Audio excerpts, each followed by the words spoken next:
challenge was to impose order on its lengthy, expressive freakouts, and the chaos that these could potentially lead to, and to experiment with form, structure, and dynamics.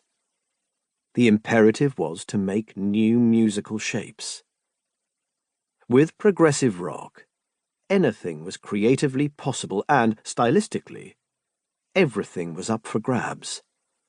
And so the groups mixed up elements of rock and roll, R&B, psychedelia, classical, the avant-garde, folk, jazz, free improvisation, non-Western influences, and more soul than is generally acknowledged, even attempts at multimedia, into brand new musical hybrids. Lyrics encompassed social satire, invented worlds, sci-fi, ideas from literature, stream of consciousness word paintings, a hippyish striving for enlightenment, a few love songs, and even a smattering of politics. As always with these musical shifts, there was no clear beginning.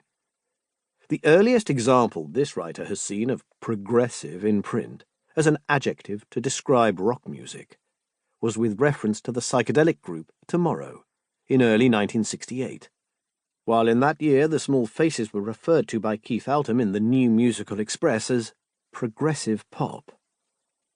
Jimi Hendrix was also labelled progressive in some quarters, an accolade he certainly deserved. The P word was used to describe Caravan in the sleeve notes of their self-titled debut album in October 1968. But it was in use even before then. Melody Maker journalist Chris Welsh claims he was the first writer to coin the phrase progressive rock when writing about Cream in 1967, in a nod back to progressive jazz, the way pianist Stan Kenton described his music of the late 40s. Writing in International Times in 1970, Mark Williams described Caravan, Soft Machine, Mighty Baby and Family as British ethnic rock music. An interesting idea, but the label never stuck. In the late 60s, rock and roll music was still alive and well, with many of its pioneers still playing, but it was beginning to show its age. In this new post-psychedelic artistic climate, rock and roll was suddenly expanded by a mass of new ideas, creating a different kind of rock music. Calling it progressive was as good a nomenclature as any.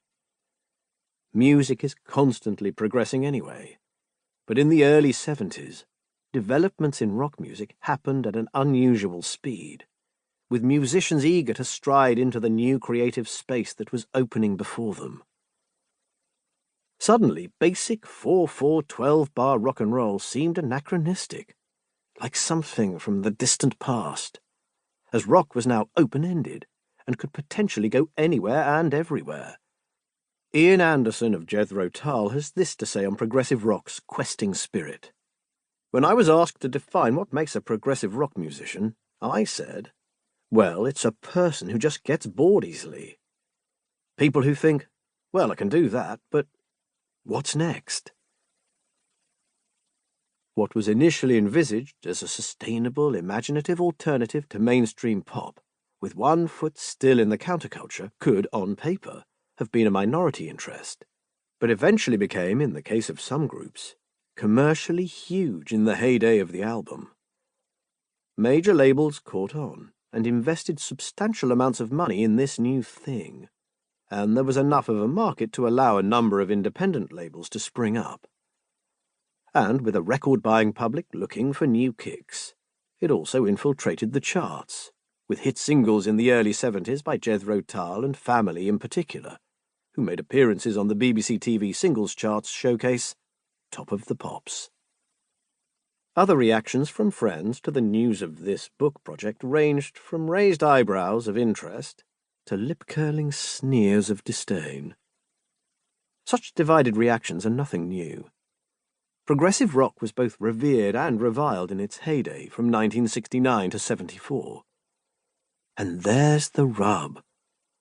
One musician I talked to, a practicing punk of a certain age, admitted that although he'd liked to read the book, he couldn't stand the music and that, obviously, Yes was shit. To keep listening to this audiobook for free, click the link in the description. It will take you to a free Audible trial where you can listen to this and many other books for free for 30 days.